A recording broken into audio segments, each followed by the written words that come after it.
All right, we got some breaking news. World War III hybrid warfare is in full swing today. Israel had a complete shutdown of emergency services phone lines. Today, people could not access fire department, could not access the police, could not access the ambulance. This is a major cyber attack simply because this could lead to total anarchic chaos, as you could appreciate. You want to see the purge, get rid of people's ability to access emergency services. Now, fortunately, these services have been brought back online.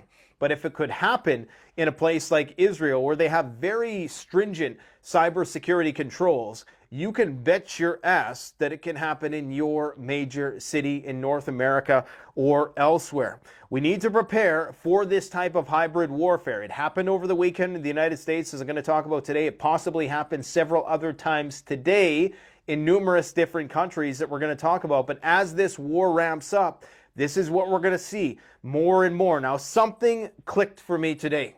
Okay, it just became, it's like a moment of clarity. Because ever so often, I doubt myself, with respect to my prognostications about the timelines. Oftentimes, I'm far too aggressive and short and impulsive in the sense that I think that things are going to unfold faster than they do. And the thing always comes, it just comes later than I expect it. Okay, like the Kakhovka Dam situation. Many people have forgotten about that already. It happened earlier this year in Russia when they blew the dam. Someone who blew the dam. We were talking about that last year. Everything, it's like we're a year early. But I think it finally clicked for me exactly what is going on. Now, to put in perspective, okay, I need you to sit down. Well, I rattle off this short list of things. And I say short, this took me about 20 minutes to write. This is all stuff out of my head. Things that have happened in the last few months that are pointing us towards a clash of civilizations, an inevitable clash of civilizations in this multipolar world. Many of you know my thesis is there cannot be a multipolar world. That's called a Cold War, especially when you have several superpowers, nuclear superpowers. Now, what compelled me to want to do this and share this with you is this news that came out recently that Russia was going to be relocating its S-400 missile defense systems away from Kaliningrad. Now, why would you do that?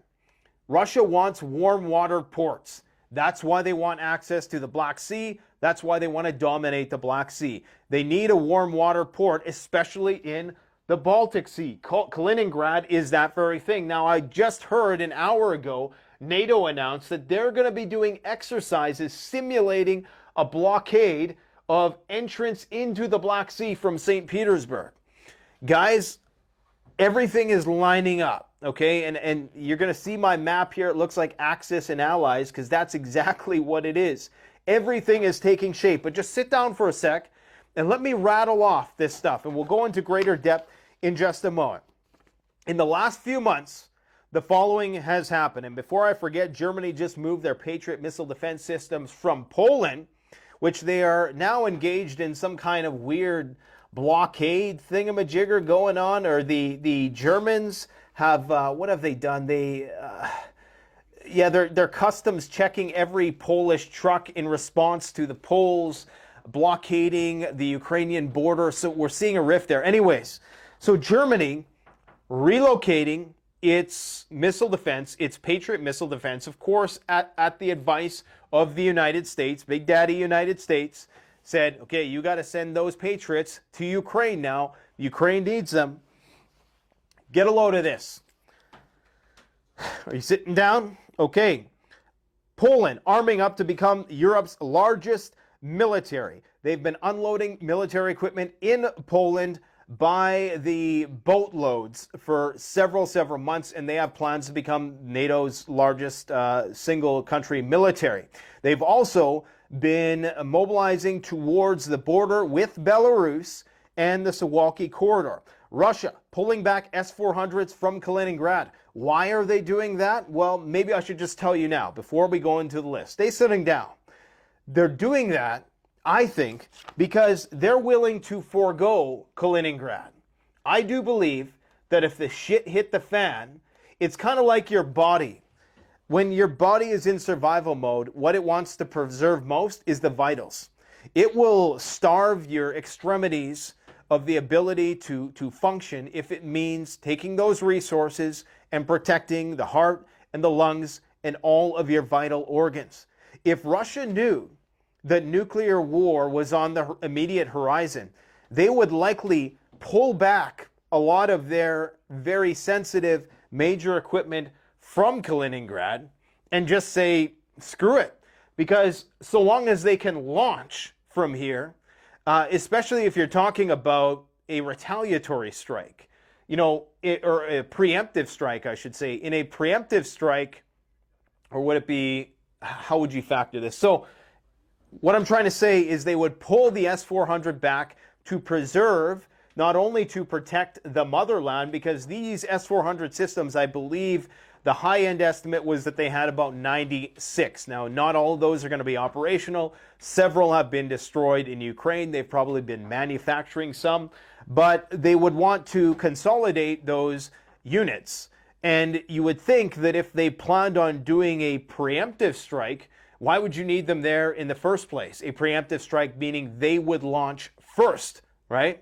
So why would they need S-400 in Kaliningrad? Perhaps they suspect that NATO is about to try some shit in Kaliningrad, and they're willing to just let it go for now.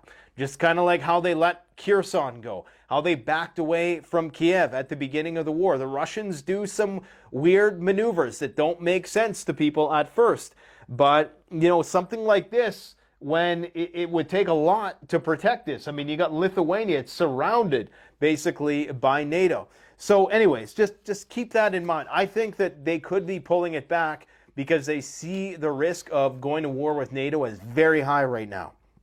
Now, probing operations into Moscow. The major drone attack that we seen last night, 20 drones. I think it's a probing operation to try to test and suss out the Russian missile defense, so that when a big war between NATO and Russia does start, they're going to know where the weak points are, okay? F-35s and Typhoons are going to be trained, Typhoon fighter jets are going to be trained to operate on highways next year in the UK. Why would you do that? Because you'd be worried about nuclear war. You spread out all of the warplanes because you don't want them to be dependent on airstrips and airports. One of the first things that's going to be taken out when the shit hits the fan. More nuclear weapons are en route to the UK. F-35 bombers, 50 of them to be exact, armed with the new and improved tactical nuclear weapons that the U.S. military is making, which are not that much different. I guess they're a bit more accurate. Anyway, stealth bombers touching down in Europe for the first time. Development of new tactical nukes in the U.S. Russia deploying YARS closer to the border. YARS, intercontinental ballistic missiles. That might not make sense considering these things are used intercontinentally, so to go to other continents. But really, this is just a deterrence. This is a flex. This is saying, NATO, we see what you're doing and we're putting you on notice. They've also, in the last 2 years, deployed new Sarmat missiles. They're going to be doing a new Sarmat test. The Skyfall prototype, Zircon hypersonic missiles, Kinzhal's hypersonic missiles, Poseidon nuclear torpedoes, and an anti-satellite S-500 that they used to kick off this whole war in the first place. 3 major naval vessels in the Baltic, strike carrier groups. We have MiG-31s on combat duty armed with Kinzhal missiles in the Black Sea. That just happened a couple months ago. We got Ukraine getting warships, NATO warship escorts in the Black Sea along with Typhoon fighter jets from the UK. Talk about a potential flashpoint for Russia to go to war with NATO. We have Baltics shutting down their borders. Finland today said that there's a very good chance that they're going to shut their final border crossing with the Russians. What the hell is going on? And every single Baltic nation is doing the same thing. Belarus getting nuclear weapons. Syria being at the crossroads of this conflict with Israel and having their airports lit up night after night. Now you have the Russians in the Golan Heights. Acting as some sort of intermediary, trying to prevent the war from escalating further. But now, Maria Zakharova, one of the foreign ministers, has said that if Israel continues to attack Syria, they may actually have to intervene. We have a new stealth bomber that was just unveiled. We have the largest NATO military and nuclear exercises across all domains since 2022. We have, they're about to do that blockade drill in the Gulf of Finland, which is just insanely provocative to me. We have the French doing their nuclear weapons testing. We have Russia, China, and the United States all now committing to doing more nuclear testing. We have a increased consolidation of weapon sharing between Iran and North Korea and Russia. We have the U.S. altering their nuclear doctrine, to allow for a preemptive strike. They did that under the radar last year. Of course, they're going to be doing a $1.5 trillion upgrade of their nuclear program. We have the complete and utter abandonment of all nuclear treaties. There are not only no more nuclear treaties, there isn't even a conventional forces treaty in Europe, meaning that all of the conventional weapons are going back to the borders. I mean, this is just insane. U.S. nuclear submarines on the Korean Peninsula. Just recently, we also, I believe, have a warship, or sorry, a strike carrier group or two within that region as well. I can't keep all this stuff in my head. We have North Korea now rearming the demilitarized zone, withdrawing from a 2018 agreement that scaled back the armament of that region, and now South Korea is following in suit. We have record amounts of North Korean missile testing. Of course, they just launched a satellite. There's rumors they're going to do another nuclear test. We have record incursions into Taiwanese airspace by the Chinese. We had the balloon incidents. We had NATO increasing its combat readiness force to 300,000. I think that's just the tip of the iceberg. Forward deployment of F-35s armed with tactical nuclear weapons. We had that situation in Turkey just a month ago, where all of those protesters were storming that military base that housed the nuclear weapons. Are we going to see Turkey flip the switch at some point? We have the collapse of the Iranian JCPOA talks, claims of Iranian non-compliance in nuclear enrichment. We have South Korea, as I said, rearming the demilitarized zone. Of course, there are 28,000 U.S. troops there, one of the largest troop presences in any country in the world.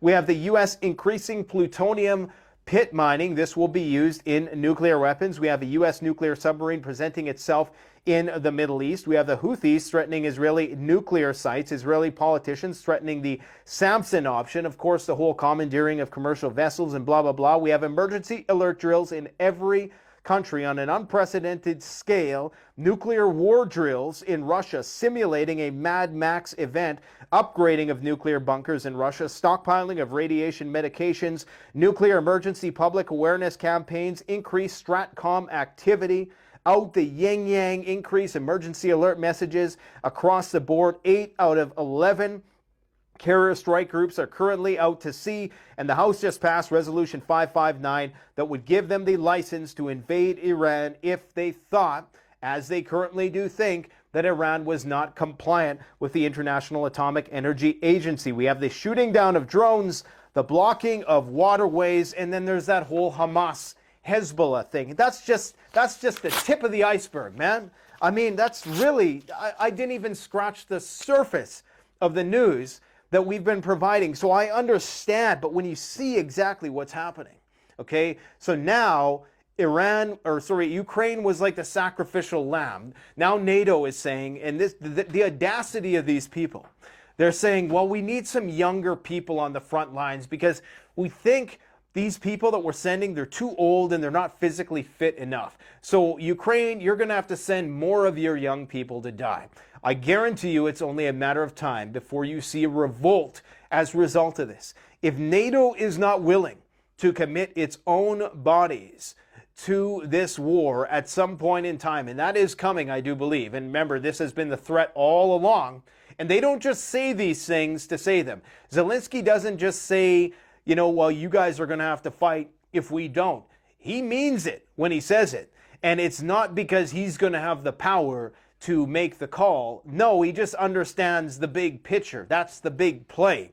Okay, and this is why they're now scrambling. They probably thought that they could bankrupt the Russians. But of course, they are so short-sighted and they project their own weaknesses onto these countries that have basically become immune to sanctions. And now we're working together. See, when you put sanctions on so many countries, and I went over my views on sanctions yesterday, when you put sanctions on so many countries, they start to work together.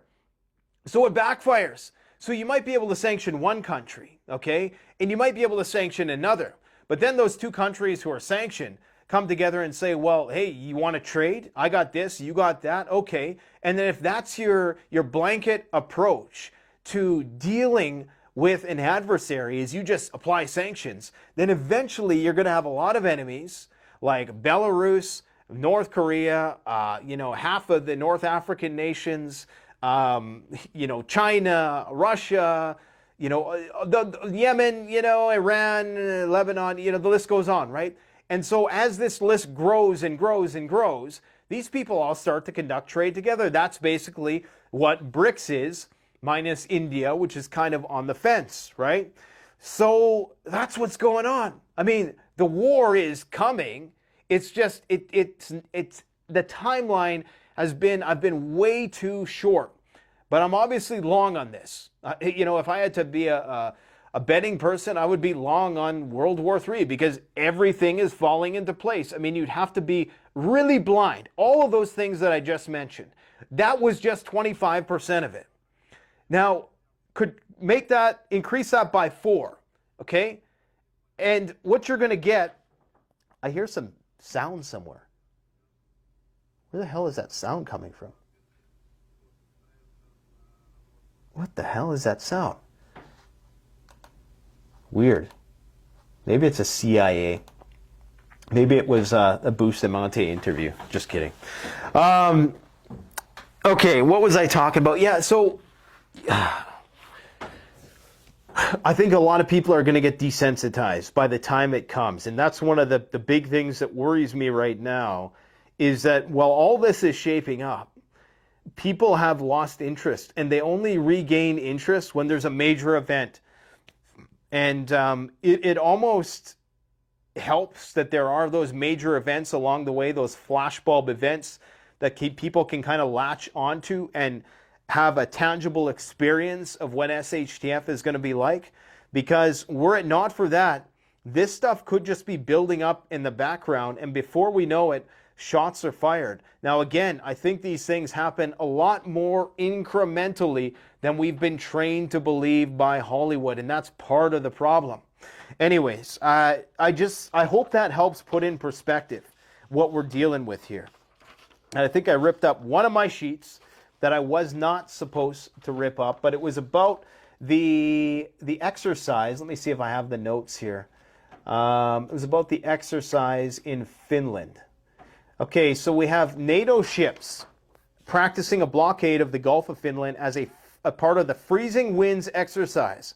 According to the Finnish Navy, about 30 warships, minesweepers, gunboats, and sport vessels, 16 aircraft, and 4,000 troops are taking part in the exercise.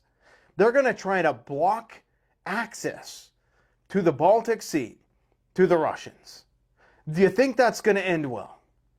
During the exercises, which, by the way, are held for the first time under the leadership of Finland as a member of the alliance, the scenario of seizure of Russian islands of Gotland, Bolshoi, Tutors, Mighty, and the subsequent blockade of the Gulf of Finland and the Kaliningrad region is being worked out. This is insane. This is going to be incredibly provocative to the Russians. A powerful group of forces, including over 5,000 servicemen, 30 ships, and 20 aircraft, has approached Russia's northwestern borders. At the same time, it's officially announced the scenario does not conceal the offensive nature of the actions.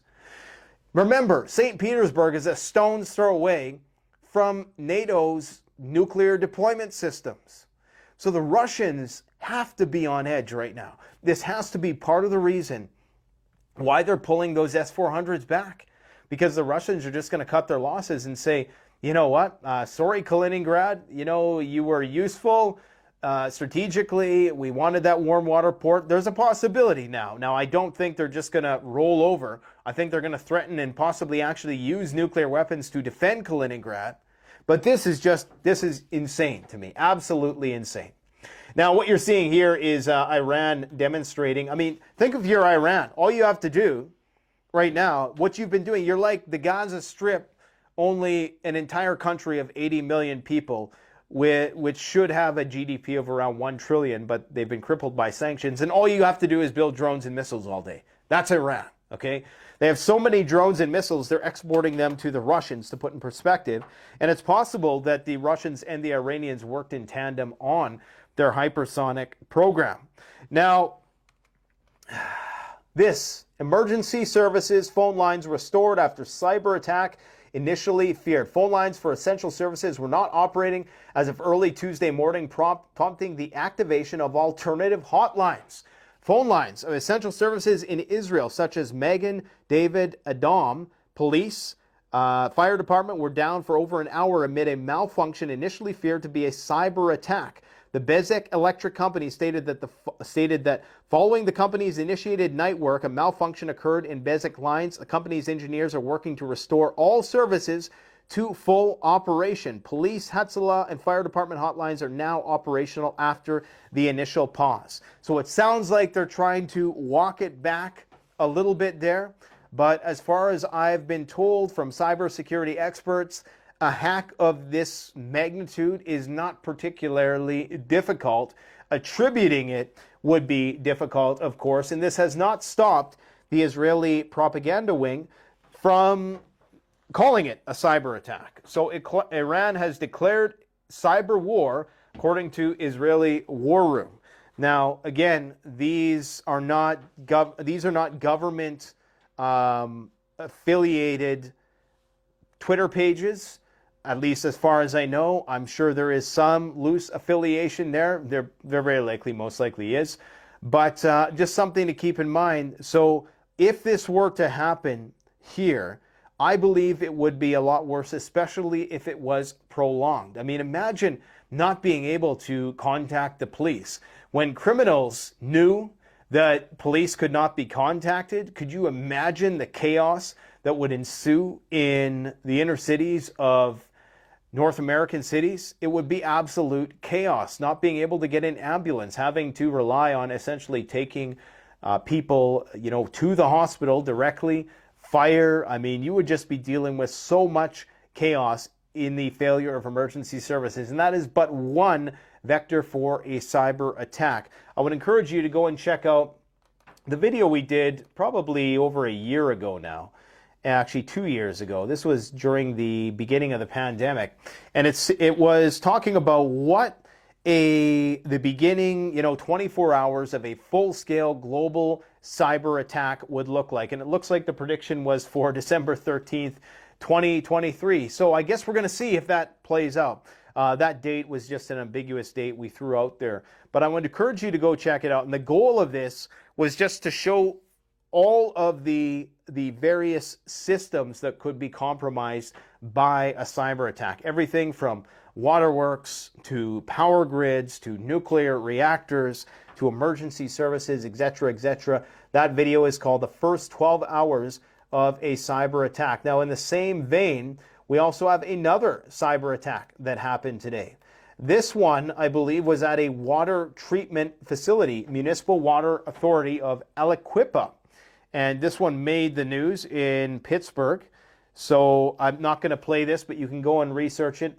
I think there was I'm not sure what the actual outcome of this was, but they're attributing it to anti-Israeli hackers. So I'm not sure what Israel has to do with this organization, or if this was just an opportunistic hacktivist who wanted to, associate this attack with that particular cause. So anyways, this just goes to show, especially in a water treatment facility, I mean, if you contaminate the water supply. There's another incident where there was actually I think this led to a fire, if I'm not mistaken. But there was another incident today where, what was it? It was a flaring of, I'm not sure if I have that link here. But it was a flaring of a natural gas facility. Chevron Richmond refinery plant, they said there was a power failure at the facility, so they were forced to flare off the excess gas, I guess, which is caused. Now, this is something that happens, but apparently this was a rather excessive flaring display. I've seen it happen before around here at our refinery plant, so I'm not sure how significant of a situation this was.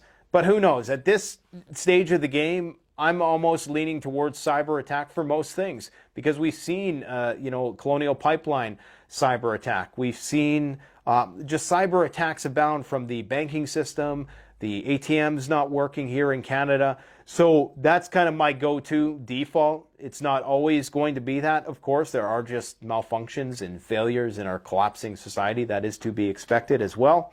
But something to think about anyways. Now, in terms of the rest of the news that we got to talk about, Yemen, apparently they're saying that that ship, the other ship that was hijacked, was the Somalis. Now, a lot of the very pro-Israel OSINT crowd are disappointed that it wasn't a spec ops American thing where they went in and they showed the Houthis who was boss. Turns out it was the Somalians, okay? So, or at least that's what the American government is saying. Now, what doesn't really add up is why did the Houthis immediately afterwards fire upon an American ship, allegedly with ballistic missiles? Why you would use ballistic missiles for that anyways? It's like a long shot, and apparently the missiles fell short of the target. So they claim, well, the Houthis are doing this all the time anyway, so it's very hard to make a connection necessarily between those two things unless they are in communication and there is some sort of coordination happening between Somalia and Yemen, but I don't know the nature of relations between those two countries. But here are the 4 incidents that we've seen happen, okay? So we've had a vessel approached, we've had one hijacked and freed, which this is the one that was attributed now to the Somalians. We've had another one that was ordered to alter its course, and we have the Galaxy Leader, which of course was hijacked. And I believe there was another one that was fired upon. That might have been one of the ones that was approached by 2 craft. But again, it's hard to attribute blame if you got the Somalians and the Yemenis right through this tiny little, what do they call it, strait, where, you know, it's not necessarily tiny. Let's see if we can get some perspective on how big that actually is. I mean, it's really the size of, let's see if I can just take a reference point here, the Gaza Strip. I actually have a measurement tool, so let's measure it. Let's take a little break from talking here, and let's measure it using the line tool. All right, so, and of course, the depth of this is going to dictate where the ships can travel through. So this is 20 kilometers. So that's a lot. Okay, that's a lot. That's big. You know, that's a big strait. But there's only going to be a part of that strait that is at the adequate depth, I presume, that a large ship can go through. So the places that they go through are going to be rather narrow, most likely. So 20 kilometers, so that's bigger than I expected. But you know, again, that's not a long range when you're talking about potentially targeting it, whatever comes through here with missiles. I mean, it's just a stone's throw away as far as the Houthis' firepower is concerned. We have the Chechens now saying that they are going to send another 3,000 troops into Ukraine. And when the Chechens go in, things seem to happen. You know, you remember what happened in Mariupol when the Chechens participated and were playing a leading role in things. So this could indicate that they're about to do some major maneuvers. Now, again, I am not as convinced as a lot of the Russophiles that Ukraine is completely out of this fight. And for one main reason, and that is that if these Kinzhal missiles were indefensible, then there would be no Patriot missile defense systems left, and they would not be putting more in there just to be destroyed. So there must be at least some marginal success of shooting these things down, or their capabilities aren't entirely as advertised. Both sides are incurring massive losses. It's almost arguable at this point that the whole Gaza situation is a distraction away from what's going on in Russia and Ukraine. I mean, you could almost make that argument because the actual numbers of dead soldiers day after day, in the hundreds, in the thousands, okay, dwarfs anything that we've seen in the entire conflict in the Gaza Strip. Now, it's been a focal point because of the obvious colonial arguments and things of that nature That's why it's a unique situation. But really, you're talking about a strip of land that contains 2 million people, Greater Israel as a whole, maybe 10 million as a whole people, 10 million of the 8 billion world population commanding all of the attention.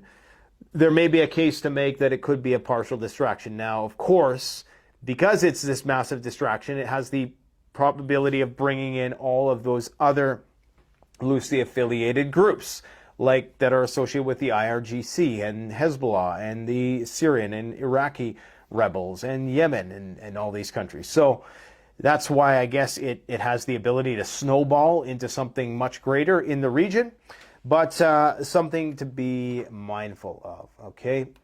In China, they're just preparing for war, man. I mean, the Chinese are building ships like you would not believe. They are amassing an arsenal that is going to surprise a lot of people, I do believe, because, you know, when you look at it, let's just see what the Chinese are doing, okay? This is Chinese people going home from work from the shipbuilding yard, okay, on their bicycles.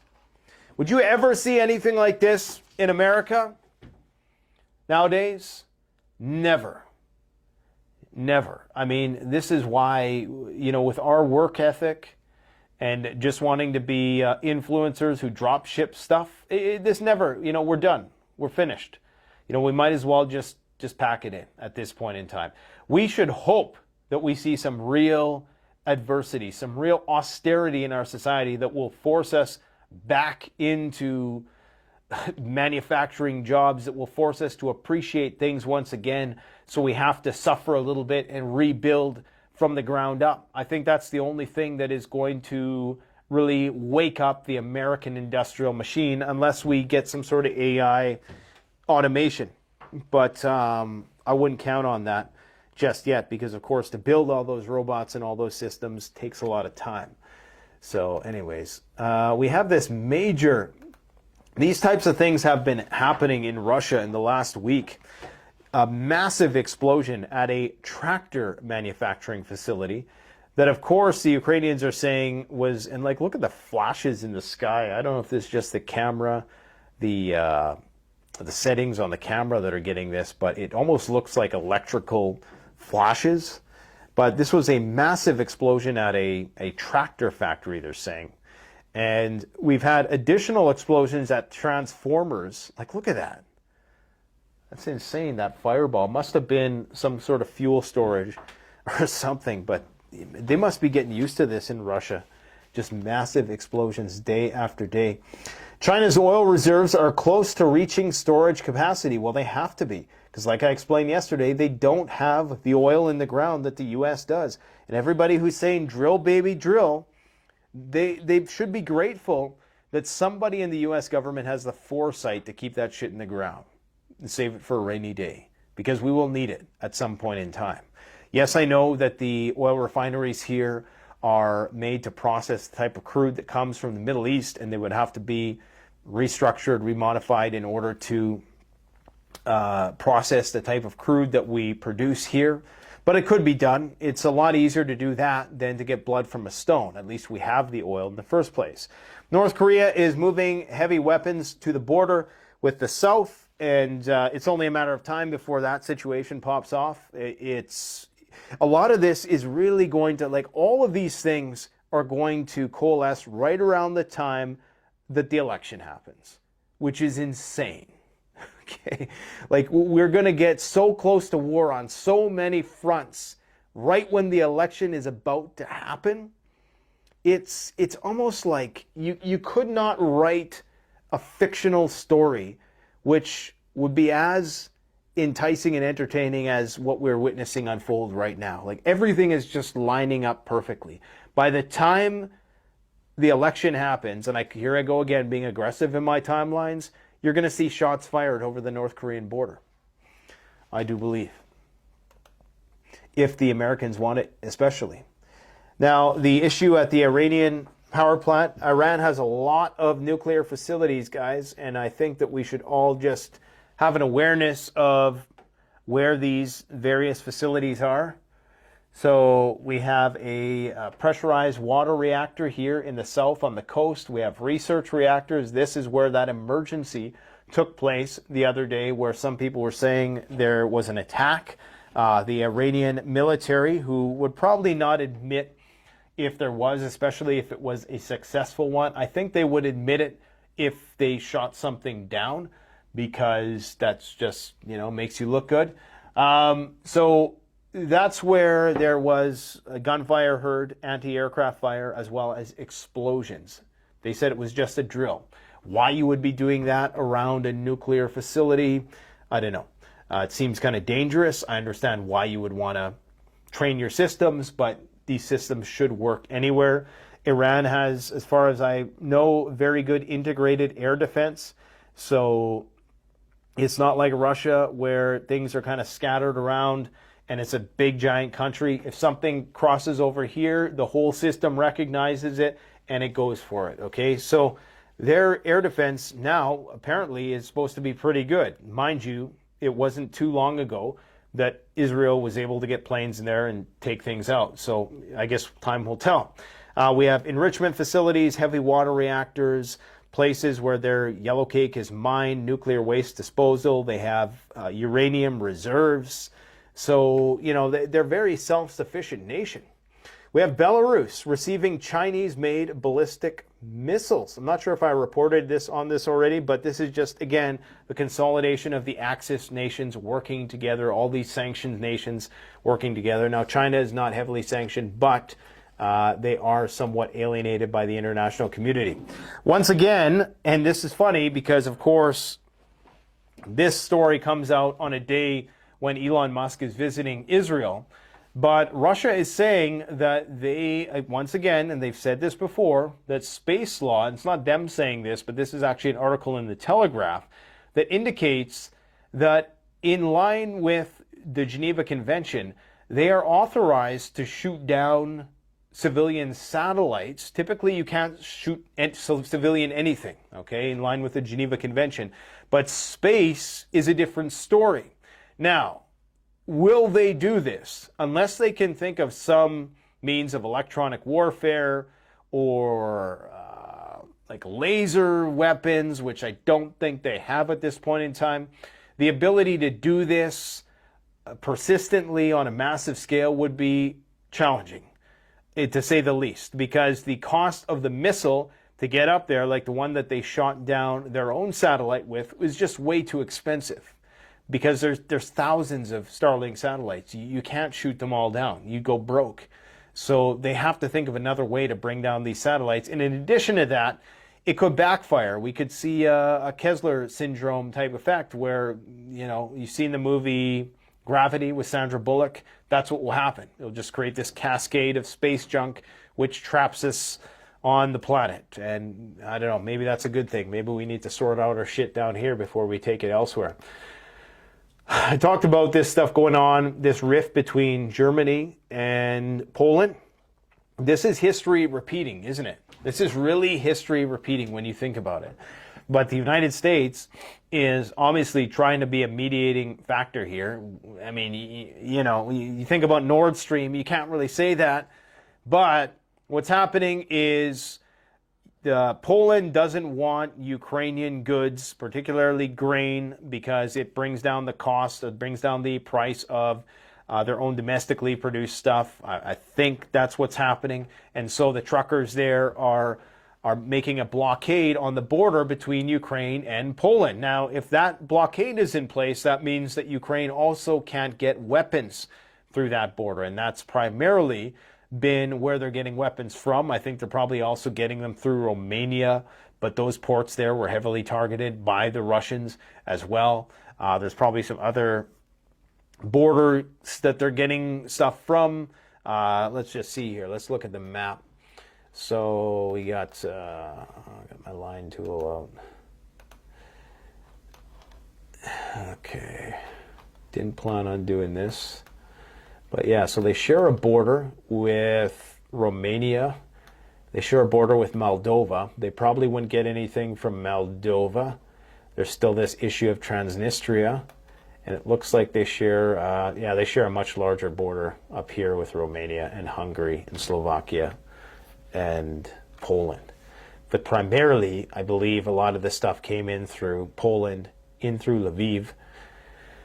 So if that's shut down, then Germany, who appears to have a vested interest in keeping Ukraine going because that's what the Americans are telling them to do at Ramstein Air Base, is trying to force Poland's hand here by blockading or doing these excessive checks on their trucks as a form of national protest by the government, I guess, to try to force Poland to, you know, fix this border situation and start allowing Ukrainian goods in. Lavrov has basically said, look, we don't trust, you know, NATO anymore. And it's not about when NATO says it's over, it's about when we say it's over, because they realize now that all they're going to try to do is buy time. I mean, how could anybody trust a word we say at this point? And if you do, if the Russians trust us, they're stupid. If the Chinese trust us, they're stupid. And I don't believe they do, but they're going to play the game. You know, they're going to play the game, and they're going to lead us on maybe into making us think that they actually believe us, when in the background they're developing all these systems, which is basically what Russia's been doing. Russia's not stupid, okay? I actually don't like this account. He's kind of says some dumb things once in a while, but Russia's not stupid. So they've been preparing all of their strategic nuclear weapons while doing this Minsk agreement stuff, because I think they knew what NATO was up to. Obviously, how could you not when NATO is constantly expanding, knowing the history of the enmity between the Soviet Union and the United States? Anyways, on a positive note, for those of you who have gold, it's hit a 6-month high. And interestingly about this 6 months high is that there's not a lot of direct news that should be affecting it. Like there hasn't been really a trigger for this increase in the price of gold as of recent, except maybe you could argue that the lowering of rates, the slight lowering of rates, and the fact that, you know, the markets are going up as well. So maybe the inflation is just finally starting to catch up and things are starting to line up and level off. So maybe this is the new plateau for gold, 2000.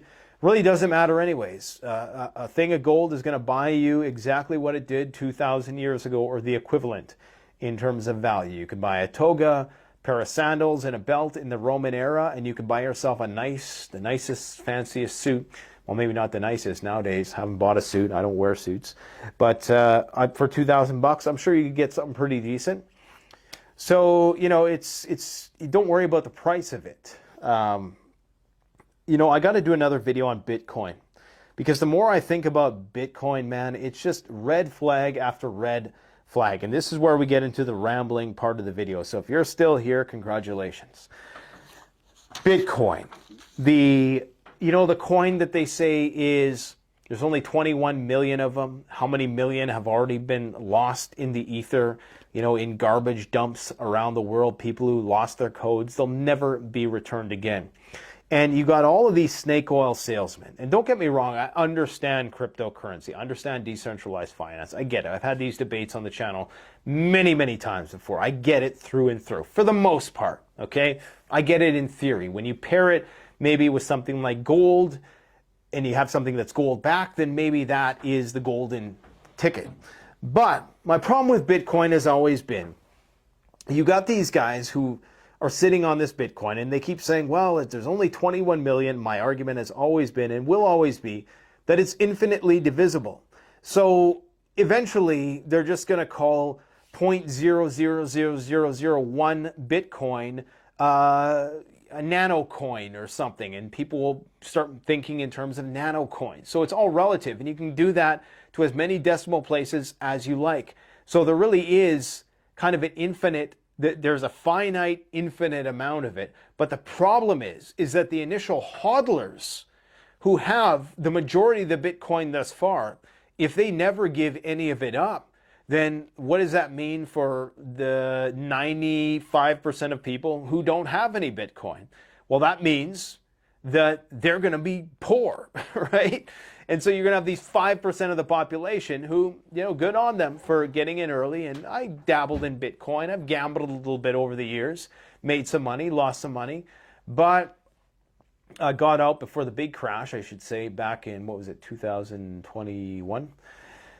But yeah, it's a scam. I do believe it's a scam. Number one, we don't know who started it. That's the biggest red flag of all. The Hiroshi, I always mess up his name. It'll come to me at the end of this video. And I don't want to make something up and disrespect my Japanese audience. So I just won't go there. But we don't know where it came from. The people who are hodling it right now are the ones who only stand to benefit when more people start dumping money into the system. It's only worth more if somebody buys it for you for a higher price. And it's not a hedge. It's not going to be, in my personal opinion, I mean, and this is where we're going to get into all realms of disagreement, and this is why I brought this in at the very tail end of the video. I believe in cryptocurrency as in theory, but I don't believe Bitcoin is it. I think you need, if you're going to start something like that, it's not fair to the majority of people, and I know life ain't fair, but it's not fair to, what are you going to do with all the people who have no Bitcoin? If you're trying to base a society around Bitcoin and nobody owns it except the initial 10 million people who bought in and they're going to be kings of the world, you think people are seriously going to go for that? It's not going to happen. So what you do need some sort of conversion of wealth and value that people have in the bank right now, a one-to-one conversion into some new type of Bitcoin, which is decentralized and government and Fed-proof. Anyways, let me know what you guys think about that in the comment section below. Congrats on everybody who capitalized on the Black Friday sale. A lot of people took advantage of that, and I tell you, man, like, you know, especially the food, the food prices are only going to go up from here on in. With the drought, the increase in energy prices that are to be expected in the future, especially if the economy starts doing well again, then people are going to just start buying more shit. And this is what the Fed doesn't want, because they know that demand is it's not going to be able to be met by supply, and it's going to drive prices up even higher. So they're almost hoping for people to be poor for a while so they can see a little bit of deflation. But it's not going to happen because we're looking at record drought next year. They're already seeing record drought throughout the rainforest, record drought here in parts of Canada and the grain belt in the southern United States. So the price of basic core commodities is going to end. We're arguably at peak gold at this point in time. Countries are hoarding it. Oil, as much as there is left in the world, we've picked all the low-hanging fruit. And I do believe that we're going to see a commodity super cycle at some point. But this is not financial advice, okay? I got to say, I should have said that first. So anyways, let me know what you think about this, guys. This cyber attack business is pretty crazy. Recall that some people speculated that at the beginning of October 7th, there was a cyber attack that might have triggered compromised the security systems, the sensors, the communication systems. There was attacks they're attributing it to the Iranian government, but you can never be too sure with these things. Attacks on Israeli government websites. So this is the world we're living in, and we have a video that we're working on that I hope gets a little bit more attention beyond our core audience, because it's very important, and we're presenting it in a way that I think is easy to relate and easy to understand. But it's all about hybrid warfare and the many different facets of asymmetrical warfare. And this is going to be what's happening in the run-up. World War III only ends in a mushroom cloud. It starts in ways which are far less sensational. It's starting right now.